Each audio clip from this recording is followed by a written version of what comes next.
I can see everyone. Welcome to the first panel of this series for Digital Art Month Miami. I see some names that I recognize, so welcome back to our usual guests, and welcome also to our new ones. For those who are new, I would like to let you know that these are recorded, and so you're more than welcome to have your videos on. But if you prefer not to, you can just listen and watch with your video off. You're automatically muted, so please utilize the chat for any questions or comments that you might have. And we'll give it another minute, and then we will start. Well, as you can see, at least I am not in Miami from the darkness of the room and in the evening. So, although I think we all wish we were to experience the Digital Art Month, I think we will make a plan to all be there next year.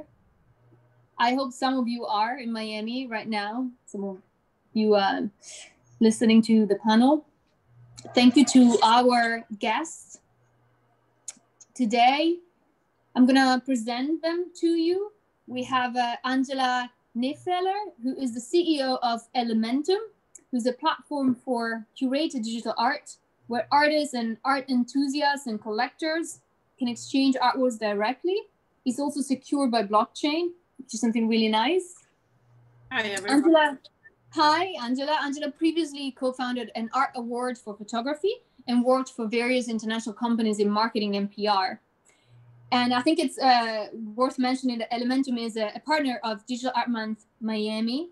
And actually you can see an online exhibition of all the artists that participate to Digital Art Month on Elementum. Perhaps Elizabeth can also send the link in the chat. We have Josh Rigling, an artist, a conceptual artist, welcome, who is also an Elementum artist, I should say. Your work has been exhibited and collected throughout the world since 2008, with special exhibition at the Venice Biennale, Satellite in Miami, and the New Museum in New York City. And your contemporary series explored the translation between algorithmic and human arts, which is something that really fascinates me. Maybe if we have time at the end, you can tell us a little bit about this. And last but not least, Ysabel Pinyol Blasi, who is Executive Director and Curator of Monira Foundation. Monira Foundation is an independent nonprofit institution that supports artists, curators, producer, and functions as a laboratory, as well as you say, a radical experimental laboratory. You're former Curator Director of Mana Contemporary and also a co-founder of the Mana Residency. But you've also been in the more commercial side of the art because you were a director of a gallery from 2007 to 2011. So welcome again, and thank you for being here. I think I wanted to start the panel by introducing a little bit about the title and why we chose this title and where this title comes from for those who are not aware. So the title comes from a book by Walter Benjamin from 1935, The Work of Art in the Age of Mechanical Reproduction. And in this book, Benjamin argues that the mechanical process deprived the artwork of its aura. Now, what do we mean by aura, or what did Benjamin mean by aura, was that it was the uniqueness of an artwork. That uniqueness was found by being produced by the hand of an artist. So the mechanical reproduction, according to Benjamin, destroys the aura because it enables multiple copies to be created by a mechanical mean. And that strips the artwork of its uniqueness. And by having no aura, the work is also less authentic. Now, I think this is a very relevant topic today and a little bit of a provocative topic as well, which is also what we like to discuss in these panels. So I would like to maybe start by asking a question to Josh as an artist. Now, we've just given, a summary of what Benjamin thought was the aura of an artwork. But what do you think? What does it mean to have for an artwork to have an aura, and how do you recognize it? Yeah, thank you. Yeah, so I think that the artworks definitely have an aura. Recognizing it is one thing, but I think that the aura changes throughout the process, which I got a little bit from Benjamin's essay there.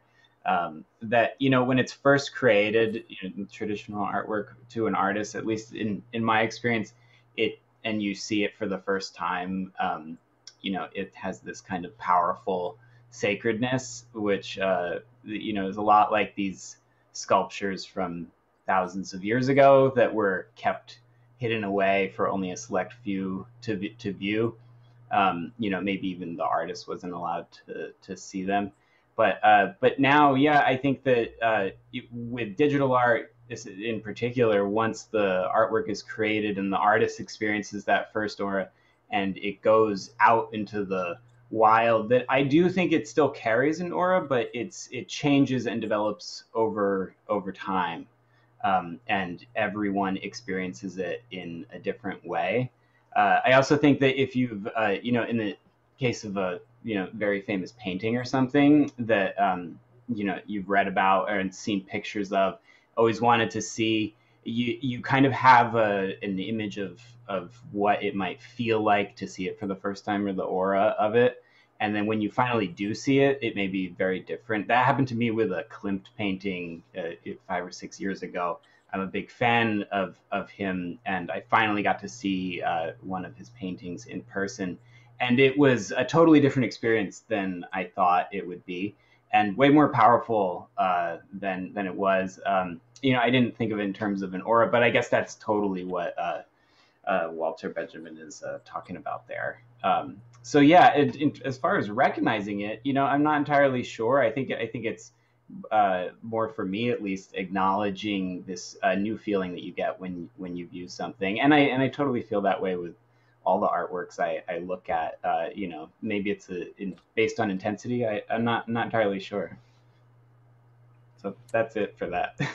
Yeah, thank you. I think you've said something that before I go to Isa and Angela and ask them if they have anything to add about their own thoughts about what is an aura of an artwork. I think what you said about the experience. So it's not about the artwork itself, whether it's unique or is done by a mechanical mean and therefore it has different copies, but it's how we experience it, which I think it's a very interesting topic. That then when we go further into digital arts, perhaps it can become relevant. But Isa, Angela, I don't know if you have, well, I would like to hear your thoughts actually also about this, about what you think, especially for you, Isa. You work with artists in both the physical realm and the digital realm. Yeah. So perhaps you can tell us it also. Sure. Well, thank you for having me. I think that I agree very much in what Josh said. It's a very personal experience, I think. In my opinion, an aura of an artwork may vary on who is looking at it and what's that visual experience that person has, right?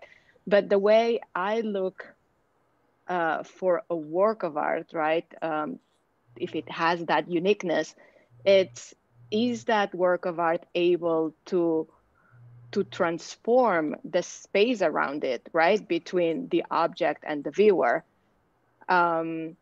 There's obviously some works of art that they're able to do that, and there's some works of art that they're not able to do that. And there's also works of art that might do that for a few seconds, and then it kind of fleets the moment. And I think those works have perhaps a closer relationship to whatever fashion in the art world is going at that moment. So it really depends on, it's a subjective take, that aura, right? It depends on who's looking and what is your visual experience with art. Yeah. So it's not in you saying in a way, it's not necessarily intrinsic in the art itself. It's about, it could be, again, a subjective experience, maybe the environment where the artwork is. And I feel like it's our responsibility as curators, right, to be able to create that space for the work, right, to be able to transmit that aura, if it has it, obviously, or to be able to recognize those pieces, right, when we curate exhibitions that have that aura that can, you know, convey that message that we're trying to tell, that story that we're trying to narrate through the exhibition. Yeah. Angela, I mean, you actually were the one who suggested this topic for the panel. So why do you think this was an important topic for you to discuss in today's sort of art world, or even, you know, it could be sort of a general within the art world is still relevant, and this is why you thought it was important to discuss, or more specifically in regards to sort of digital art as well? Thank you. Well, it's a topic that has been on my mind since I was working with photography, because that was always an issue with photography as well. You know, when we were working on that project, trying to find sponsors, there was already some people argued that, well, photography is not art. And here I am today working with digital art, where, yeah, well, there is a lot more to discuss with people who are only interested in fine arts, or what they consider as fine arts. And therefore, this whole aura topic of Benjamin, it just it's been with me, and I always try to use it to explain to people like why this was an idea of the 1920s or the 30s. Which obviously in terms of photography has changed, and I'm pretty convinced that it has already changed in some people's minds regarding digital art, and it will definitely change in most people's minds within digital art in the coming 5 or 10 years. It's just the new things that you know, the changes that make people kind of wary, and they are afraid of changes, and then they try to find excuses why something is or is not art. Yes, and I think, I mean, I studied history of art, so I think that it's definitely a constant that you find in various different periods of art history, where someone always says, wait, but that, you know, we don't think that is art. Which it could be as well, like what you experienced in the field of photography.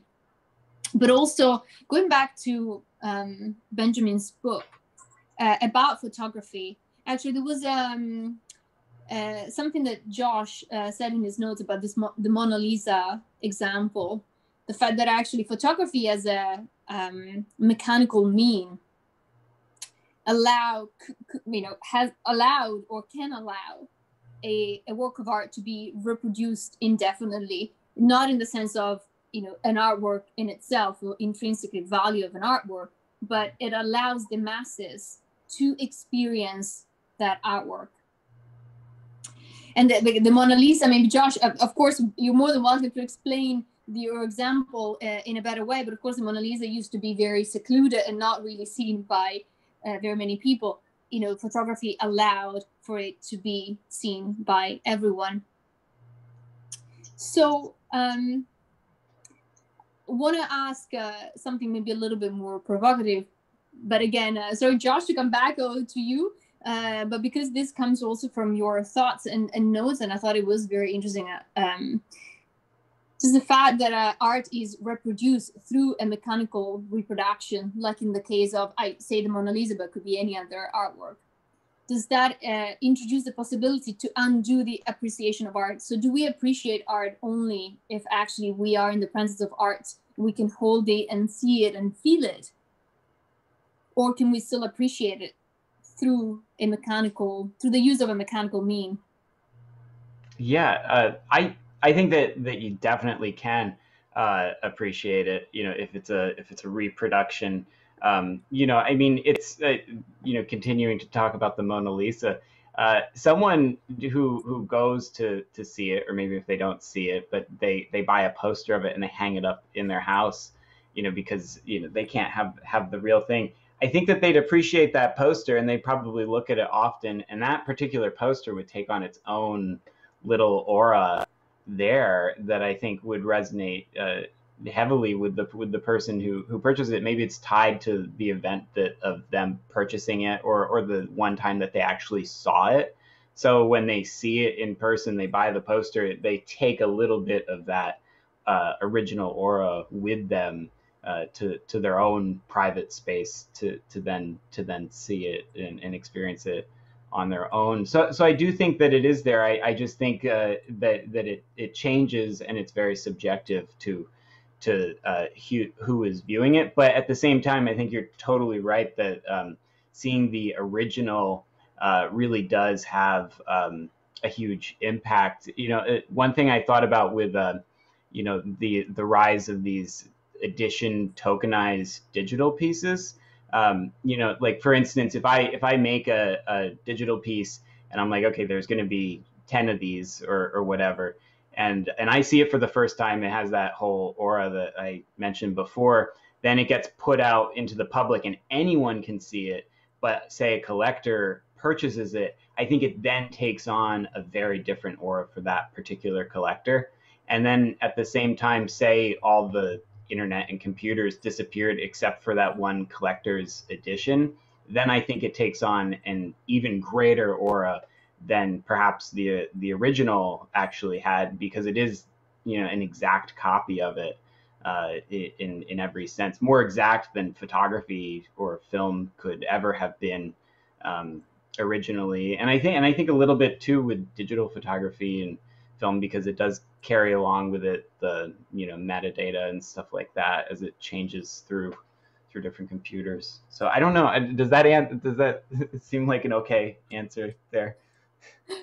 Yeah, absolutely, of course. And I mean, again, I think you've touched upon a couple of sort of good points and about the preservation also of digital art. So now, if we move away and we fast forward, you know, from Walter Benjamin's book, and we think about it and we translate it into today's world.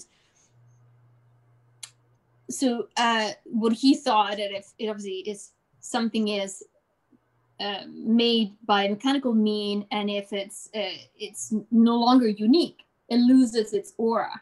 So in terms of digital art and also the preservation, for example, of digital art, how, you know, how can we make sure now that we say, from our point of view, actually the aura of an artwork is how we experience it, so how we subjectively absorb it, and therefore digital artworks are also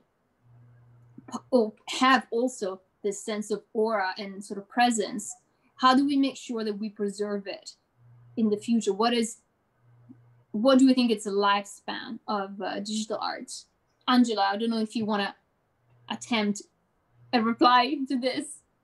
Well, I mean, it's not upon me to say, because I'm not the artist, but as we all know, anything digital is changing very fast, and the question is always, how do we preserve these artworks? We with Elementum, we are trying, well, we are guaranteeing that as long as we are here, we are reloading new editions, more actual digital editions of the artwork, so it can be preserved. But this obviously also takes the help of the artist, so I wouldn't know what's happening in 75 years, which is the span of the copyright after an artist has died. However, I don't know. we need to see how everything is going, but I'm pretty sure there will be more and more art that comes in a digital format, just because it's so much easier also to sell it and to resell it even. You don't need any insurance, or at least not the travel insurance. So also exhibitions get so much easier like this. So I guess the more digital art that exists, the better the preservation gets. What did you mean when you said that there have been several attempts to create patina in digital art? Did you mean it as in long-lasting sort of presence, or did you have a different meaning? I want to ask you. Yes, I once had a very interesting talk with a techie programming guy, and he told me that obviously the art is beautiful if you have it in 4K or in 8K and you see certain things more clearly, but something that makes part of the aura of an artwork is the patina, which comes from all the travels, from the people who were holding things in their hands, from maybe even children playing with it, even if they weren't supposed to. So there were attempts to add programming to an artwork, which would kind of make it decrease with time or in time. And actually, we were even thinking of having artworks where we're doing the inverse, meaning you would buy a piece of art and as soon, and it has a certain time of expiration, a date of expiration. So you would buy it and then you could only keep it for 2 years and then it just implodes or deletes itself from a platform, which is the inverse of, obviously the inverse of a patina, but then that also adds a lot to the magnetism and obviously to the aura of an artwork. Oh, that's interesting. I wonder what Isa as a curator might think about that also. Is that you mostly work with physical art? Is that correct? Yes and no. I mean, not necessarily. When I always discover a new artist or I do a new studio visit with somebody that I'm not familiar with that body of work, I mean, I always try to go with a very open mind, and it's not really about the medium, but it's about the message, right? So it really doesn't matter if it's a painting, a sculpture, performance, a film, a poem, or digital art or time-based work of art, but it is about what is that message? Is that relevant to us as a viewer, as a curator? Is that something that fits within the exhibition? So definitely that's my approach in curation. I do have a little bit of second thoughts always when there's technology involved or digital media involved, because I know, Angela, you said that it's so easy for us to make exhibitions, but for somehow it's never that easy. The Wi-Fi doesn't reach the gallery. The computer doesn't have the hard drive that it's supposed to have. I don't know, there's so many variables, right, with digital media, not on the side of the artist, but on the side of us as a person that has to put up the work and to present it for the viewer to be able to see it and enjoy it, that it just makes some sort of extra complications. And then of course the gallery, right? How do you mix new media with traditional media? Usually new media requires a certain light and sound in the gallery that it's the opposite of what a sculpture might need, right? Which might need daylight and so on and da da da da. So I am actually always when I curate, I try to mix all medias because I believe in that the stories should be told through different points of view, and that provides different entry points for the viewer to interact with that narrative. But it's a challenge. It's a challenge to mix old media and new media in one room. Yeah, so I think the patina, which is something that I think of, it's a quality that is added to a work through time. Obviously, it's that presence of the artwork through the years. So maybe the main impact to the development of a patina. I love that we use a terminology that is very like classic art, like sculptures, and the patina for digital art. This is great. I really like it. I like the crossover. But maybe one of the, as I said, the disadvantages for the creation of a patina of a digital artwork, and this is an open question to all of you, is actually the technology. First is obviously how to use the technology, so then how to be able to, for a museum, for an institution, to be able to offer that digital artwork in the best way. But also in 70 years, will the same technology still be available? Or therefore, the digital artworks are destined to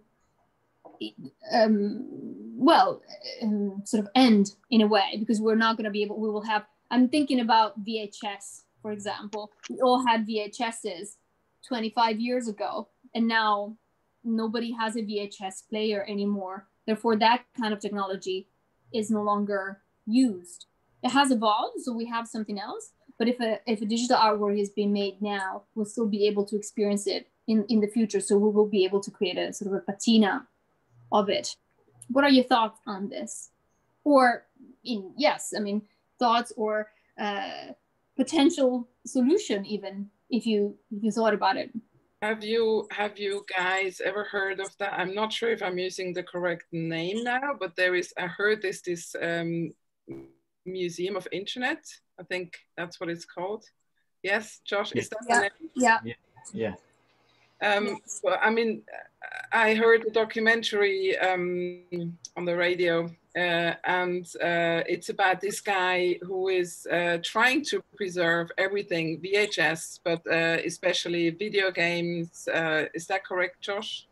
Yeah, and the Internet Archive as well is doing very similar thing. Yeah. So obviously there is people who are interested in keeping the data, and I'm sure there will be many people will be helping us to preserve digital art. Yeah. Can I say something quickly about Yes. this with also the patina? Last year I did a bunch of file organization from my archives, and I found some GIFs that I had made that were little artsy ones from almost 15 years ago. And just because computers were so much slower and things were different technologically, but GIFs are still prolific across the internet despite being a 30-year-old file type. But I found them and they were little, but when I blew it up to make it large, it the experience of it, so the aura felt very different from the first time I made it. But also it kind of had a funny patina on it just by being so old. Mm-hmm. And then viewing it on new technology, like I have a high quality display and a very fast computer. So I thought that was quite cool to do that. And yeah, for long-term storage, I mean, I think it's still open discussion on what exactly to do there. And yeah, it's totally hard to put on a digital exhibition. It's definitely hard. Yeah, so I mean, from your point of view, Josh, what what are the advantages for you, or are there any advantages for you to create and sell digital art compared to, physical art? Yeah, so I'm a huge fan of digital art. I do make sculptures as well, like mechanical sculptures that do something. And also I used to do painting, and I went to school for photography, actually. But digital art I've always been heavily drawn to. When I was younger in high school, I did manage to get a computer, and I would just make things kind of as like an escapist way of just getting out of life, just like on the computer, making strange things just for fun and as a way to do something. So I've always been very drawn to it. I come back to it, and it's kind of a faster way to respond to something, because I think a lot of artists make their work as a response to something else. And for me, I know that the big complicated sculptures are also very rewarding to make, and they'll be better understood usually by the general population. But personally, digital art's definitely my favorite form of art, and has been for the past decade, 100%. But it's challenging because with a show, I've almost always brought in physical pieces as well, to kind of complement the digital pieces. A few years ago, I had a show where I was showing digital pieces, and it was a website that's a standalone piece, and I had to make a little wooden box for it that was self-contained with the computer that had a copy of the website so it could be played on its own. And then that went with the other physical pieces in the room, and it was way more digestible. We were at an art fair, and I noticed the people coming in, it clicked with them so much faster. But then when I explained, it's actually a website, the piece itself is a website that anyone can go to, and you can buy this website if you want to, as a unique piece. But then that kind of lost a lot of people.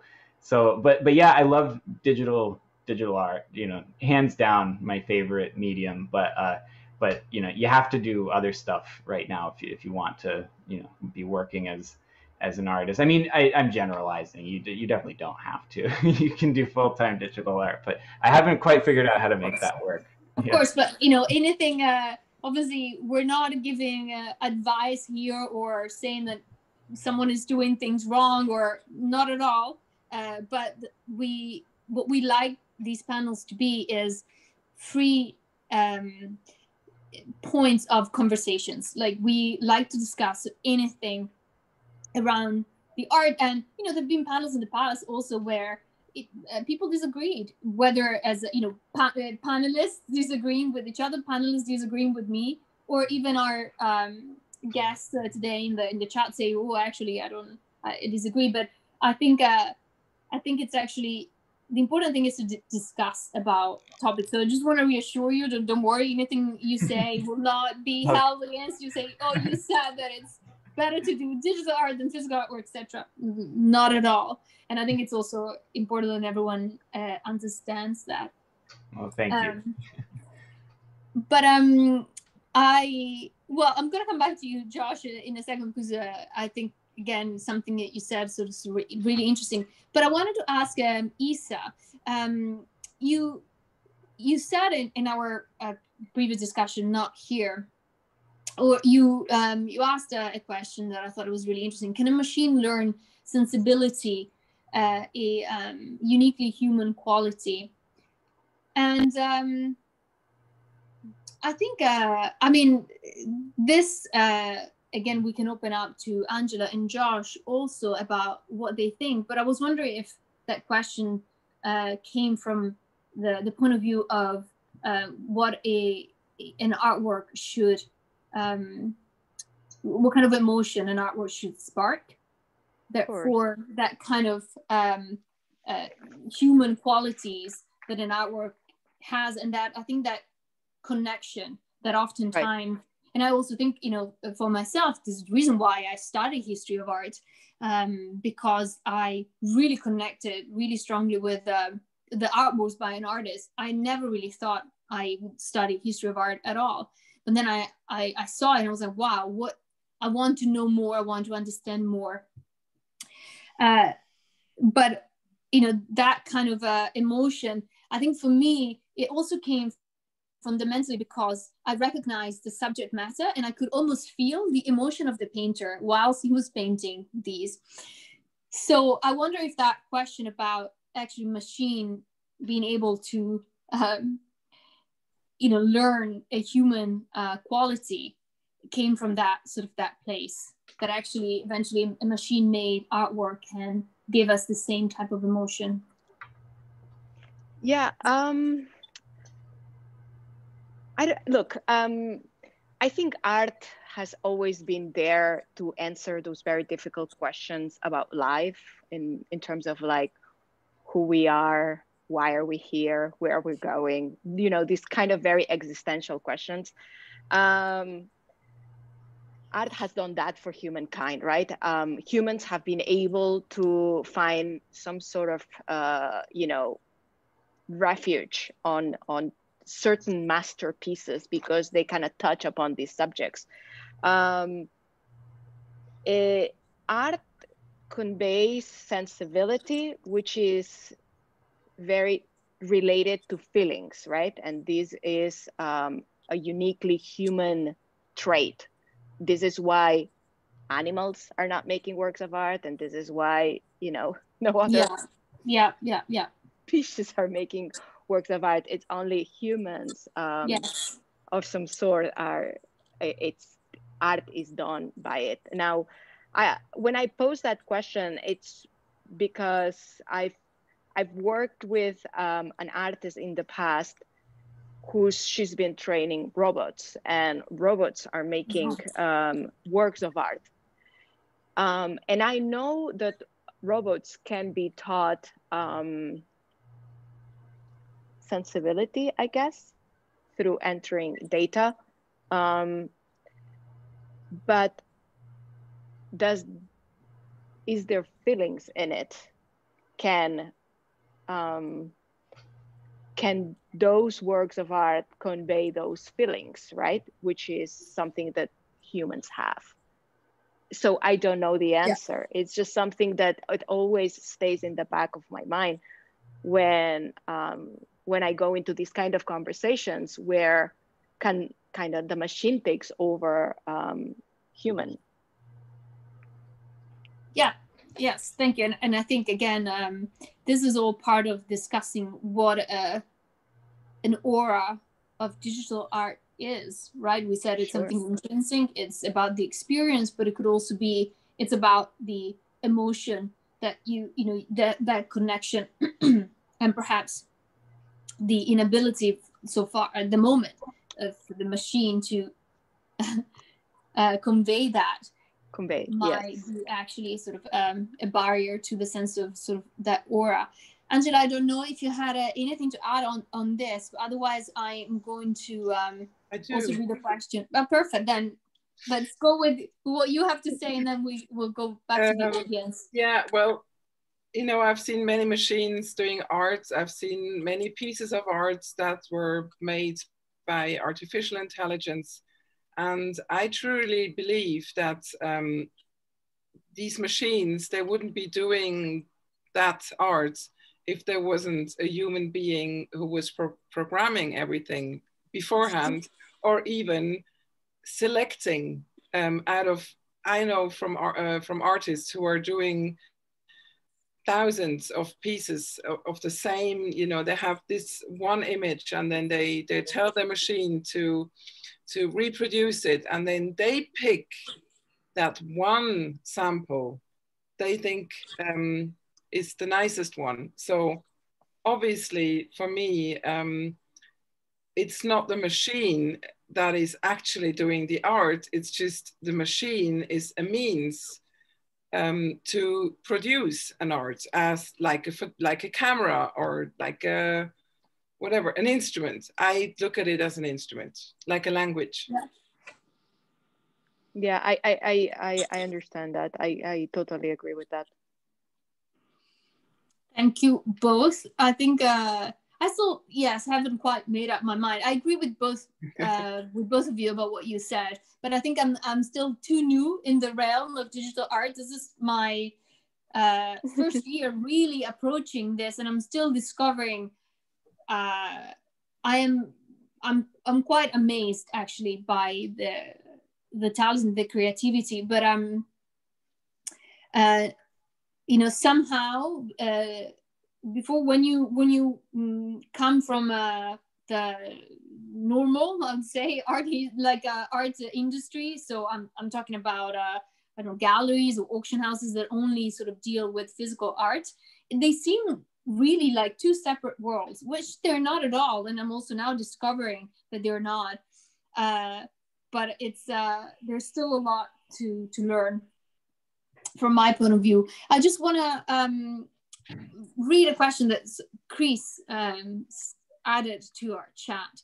And he says, many artists create designs for their art, but the artwork itself is fabricated by another collaborator, a fab shop or some studio assistants. This process surely can minimize the aura? Question mark. Does it just argumentatively change the aura? And what if you didn't know about the process? Who, dares to reply? Josh, I think this is kind of made for you as an artist as well. But I think it's super interesting, actually, this question. I hadn't thought about it, actually. I hadn't thought about the process and the fact that, the artist sometimes can just give the idea, but the actual implementation of the idea is made by someone else. Yeah, totally. I think that's an awesome question. It's very relevant. I'm guilty of hiring studio assistants on a few occasions for large-scale projects that required lots of repetitive tasks over a period of a month or two, because it just I wouldn't have been able to do it, on my own. Just kind of, at that point I'm kind of the curator. But the first time, I saw one of these running. It was quite an experience, but I felt, I guess, less like the author of the piece, and felt very much so like the studio assistant was equally responsible for it, because their labor, even though I was paying them, really came through, and with like little suggestions here and there from. One studio assistant in particular did put his flair on it quite a bit, and I credited him in the code on the back end as instrumental in the process. But then I go on to own that project myself and turn it into other things. So yeah, I think, and also with working with fabrication shops as well. I think it does kind of change the aura of it, but it gets down to the question of like I'm a conceptual artist, so like I come up with this concept and I try and be as technical as possible and have my hands in it as much as I can. But yeah, where's the ownership of it? Do I own the artwork completely, aside from people buying it or whatever? But own the creation of it all on my own, or does the fabric shop actually have a little bit of to add in there, or the studio assistant? I think that's a really awesome point. Really great question. I mean, I think it happens also for physical works, right? Not necessarily just digital. I mean, I think that lots of artists have assistants. I mean, I've worked for Damien Hirst. He certainly has assistants, but I don't think anyone, questioned the presence of his art and sort of the aura.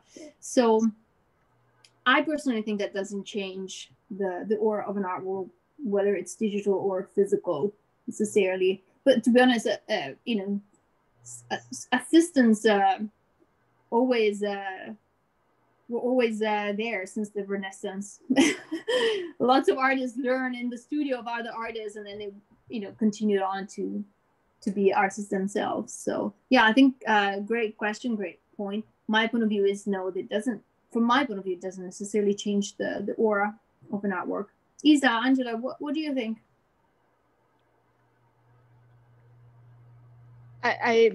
I'll go first, but I'll relay on what Angela said before that. In my opinion, as she said, this is just the language. It's just the tools that the artist is using to convey those thoughts, right? It could be metal fabrication, it could be glass fabrication, it could be digital fabrication, it could be whatever it is. But as long as the thoughts from the artist are there, they're original, that makes the work of art, right? And it's the tools that one uses later to convey that. I mean, it's not irrelevant, it's very relevant, because that's the way the work will appear to the viewer, but it's not only that. Yeah. I agree. Yeah, Giulia, remember we also talked about the works of Cristo. The last one, floating. Yes, of course, yes. So, I mean, come on. I mean, this would never be possible of two old people doing it on their own, you know? Yeah, of course. Yeah, no, exactly. No, that's a very, very good example. But on the contrary, I think involved in the floating piers were, as I'm sure in all of his other projects, were a huge number of people. But actually, that is a very good point, because this was the first artwork by Cristo that I experienced myself there in presence. And even if it was time, because it was only 2 weeks and then it was gone as an artwork itself, I felt very, very strong presence and aura, and it felt immersed in this I'm here. artwork. It was yes, it was incredible. So yes, a great example. Actually, should have thought about it before, but yes, it's how even if something is gone, you can still feel it. And to that point about actually something that is only in a specific amount of time, that is sort of like fleeting. I want to go back to Josh, because he makes a good point. Actually, is something going viral art? Is that a form of art? And I want to understand, because I want to understand more what you meant when you wrote down this this note. Oh yeah, totally. Yeah, I don't know. I mean, that's a question that I've had, you know, for quite some time, ever since things started going viral.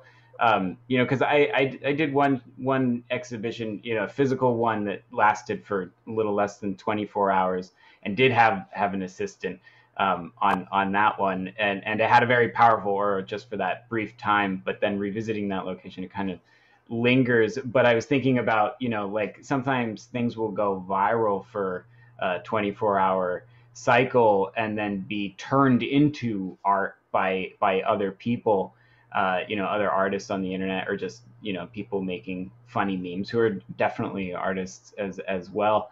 But yeah, I think I'm curious, you know, like what it would be like looking back, you know, 50 years from now at, you know, just like, I'm not sure if any of you remember the video a couple years ago of the English newscaster whose daughter walked in the room, like marched in the room.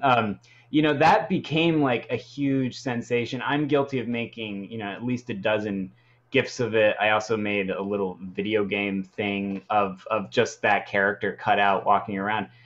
It was so powerful to me that first time that I saw that video. So I'm wondering, you know, looking back in time, like, will these viral moments be kind of coveted and the original clip be considered, you know, this like prized possession? I know I saved it to my computer. I keep a very careful backup of just this moment that, you know, really resonated with me. And now we're all on Zoom all the time, and everyone's kids are busting down the door.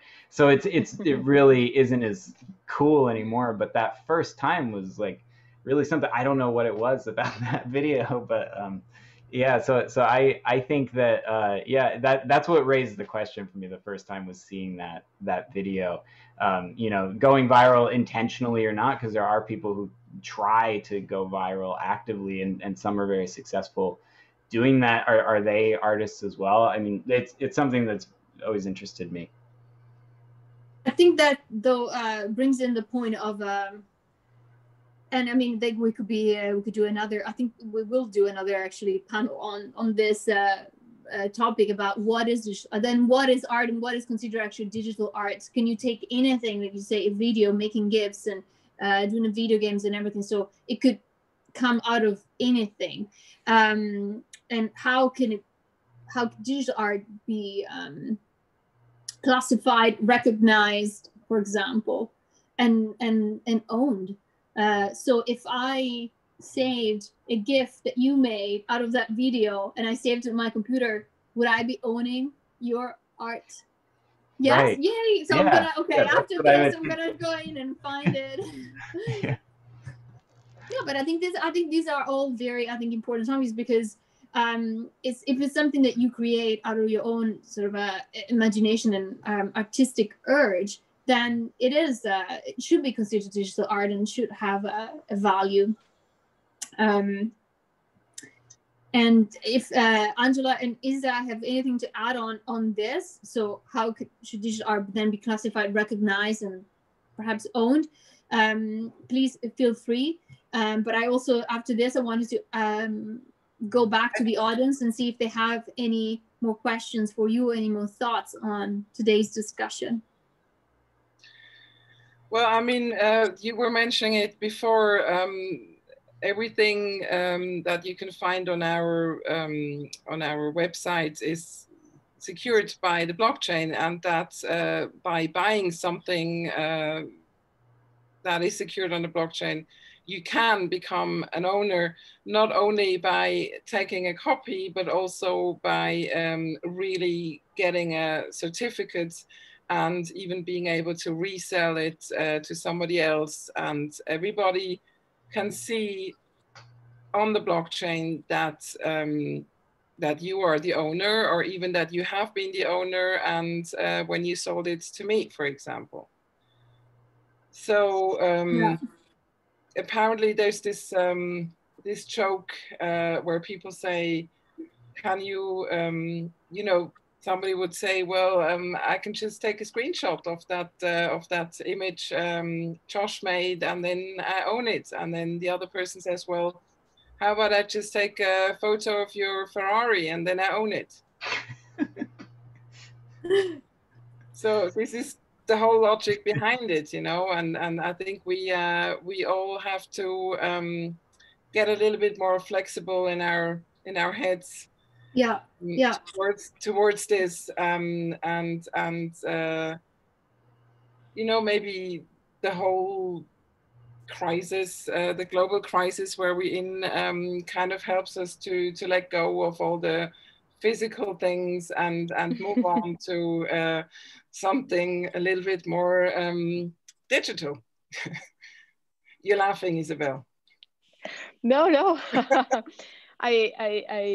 I don't know much about blockchain, but I love this analogy of the Ferrari. It makes so much sense. Yeah. Yes, but but in the end, Andrew, I think I agree with you. You're saying though that in order to also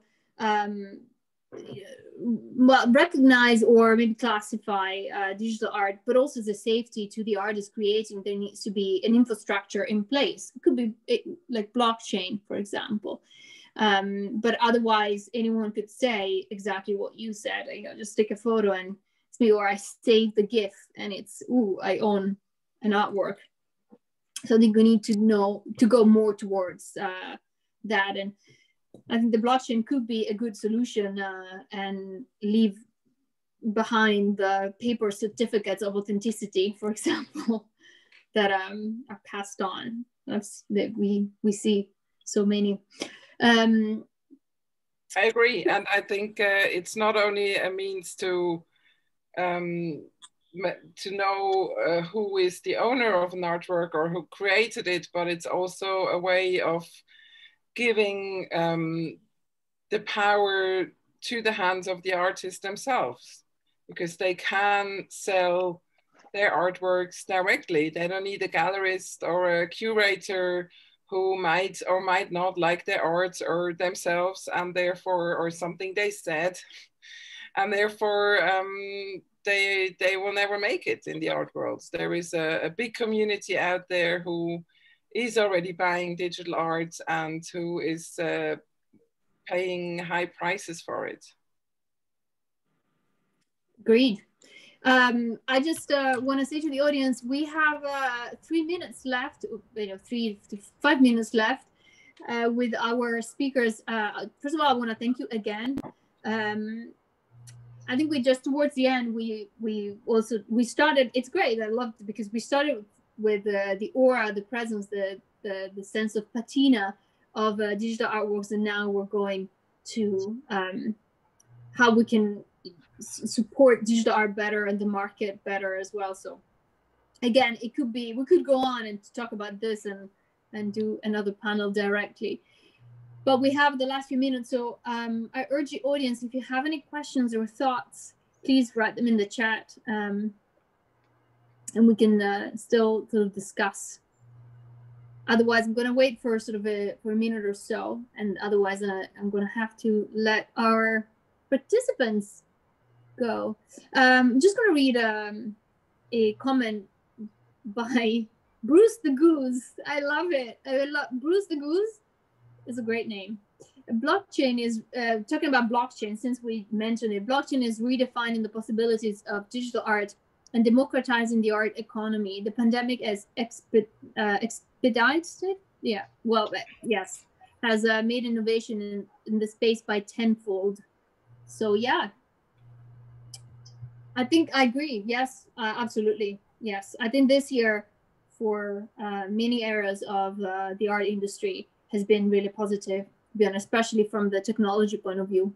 Yes, agree. Thank you, Bruce. Oh, Robert is saying thanks. No definite answers to all of this, but that's why it's interesting. No, you're right. You're right, Robert. Yes. No, but we didn't think that we would actually get an answer out of this. I think it's too big of a topic, and also we didn't want to necessarily go completely maybe against what Walter Benjamin wrote years ago. But I mean, I think, although I think we should continue to talk about it, thanks Angela for suggesting this. It's been really interesting for me. I think I would need to read the book now to really fully appreciate what his thoughts were. I didn't have time before this panel, but I mean, we have the whole of Christmas holidays ahead of us as well. So thank you, everyone, for participating. You will find the recording on YouTube, and have a great rest of the day or evening, depending on where you are.